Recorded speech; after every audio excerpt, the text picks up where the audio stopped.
The crushing pain in my chest started during the salad course. I was at my parents' house for their 30th anniversary dinner party. 30 guests, most of them colleagues from Mercy General Hospital, where both my parents worked as cardiologists. The dining room glittered with candles and crystal, and my mother had spent weeks planning the menu. The pain felt like someone had placed a steel band around my rib cage and was tightening it slowly. My left arm went numb. Cold sweat broke out across my forehead. "Excuse me," I whispered to my father, seated beside me. "Dad, something's wrong." My chest. He glanced at me, then back to his colleague across the table, who was telling a story about a difficult catheterization procedure. "You're fine, David. Probably just indigestion. Your mother's beef Wellington is rich." "No. It's not that. It hurts.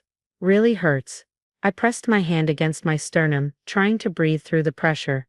My mother noticed from her position at the head of the table. She excused herself and came over, leaning down with a tight smile. "David, what's wrong?" "Chest pain," I managed. "Left arm numb. Having trouble breathing." Her smile didn't waver, but her voice dropped to a harsh whisper. "You're having a panic attack. You've had them before. Don't make a scene at our anniversary dinner." "Mom, I'm 34. I know what a panic attack feels like. This is different."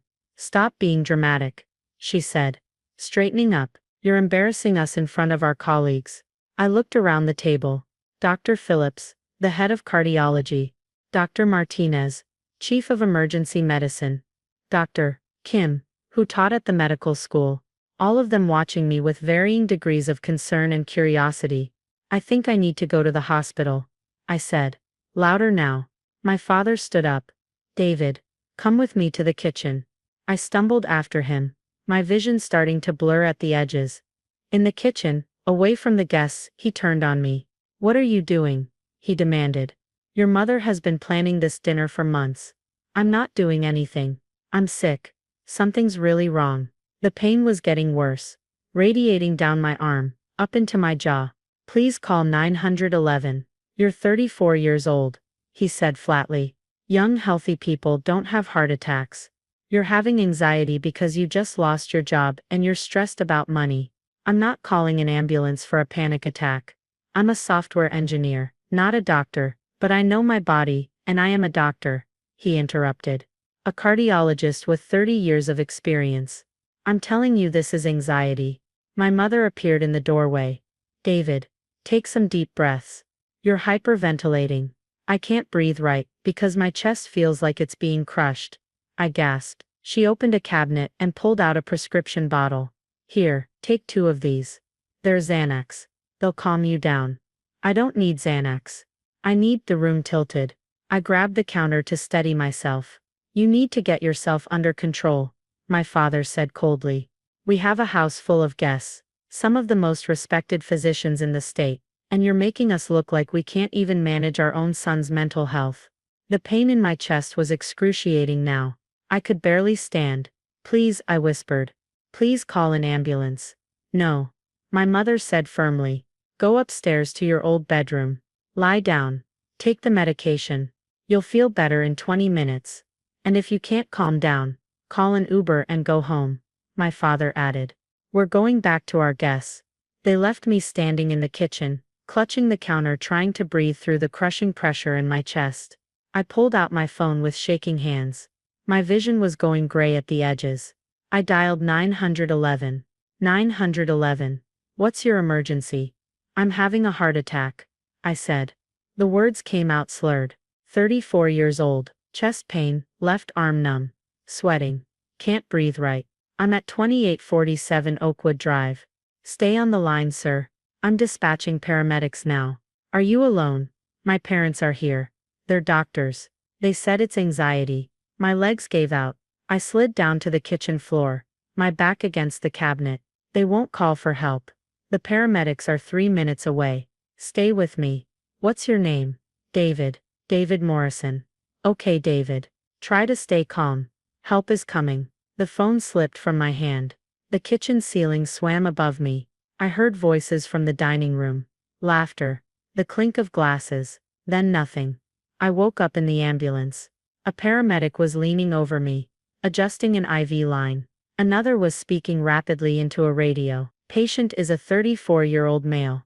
Found unresponsive by family member. Currently conscious, GCS 14. EKG shows ST segment elevation. Classic presentation of acute MI. Administering aspirin, nitroglycerin, ETA to Mercy General. 4 minutes, you're having a heart attack. The first paramedic said to me gently. We've got you. You're going to be okay. Through the ambulance window, I could see my parents' house.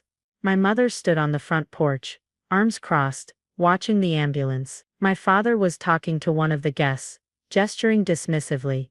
Neither of them got in the ambulance with me. At Mercy General, they rushed me straight to the cardiac catheterization lab. Dr. Martinez, the same Dr. Martinez who had been at my parents' dinner table an hour ago, was the attending in the ER. His face was grim when he saw me. David, you're Robert and Susan's son. I nodded, unable to speak around the oxygen mask. Get him to the cath lab now, he ordered. This is a STEMI. Alert cardiology. The next hours were a blur. Catheterization, stent placement, ICU. When I finally woke up, groggy and disoriented, Dr. Martinez was sitting beside my bed. You had a widowmaker heart attack, he said quietly. Complete blockage of your left anterior descending artery. If the paramedics had arrived 10 minutes later, you'd be dead. I stared at him. Your paramedic report says you called 911 yourself. That your parents refused to call for emergency services. They thought it was anxiety, I whispered. His expression hardened. David, I was at that dinner party. I saw you tell your father something was wrong. I saw your mother take you to the kitchen. They came back to the table and said you had gone home early because you weren't feeling well. They left me on the kitchen floor. Dr. Martinez was quiet for a long moment. Your parents are both cardiologists. They know the symptoms of myocardial infarction better than anyone. A 34-year-old presenting with chest pain, left arm numbness, diaphoresis and shortness of breath. That's classic presentation. They should have called 911 immediately. But I'm young. You have a family history of early cardiac disease, he said. It's in your medical records. Your grandfather died of a heart attack. At 39. Your uncle had his first MI. At 42. Your parents know this. They know you're high risk. I closed my eyes. I'm required to file a report, Dr. Martinez said. When medical professionals fail to provide care to a family member, in a clear emergency situation, especially when that family member could have died, I have to report it to the state medical board. They're your colleagues, I said.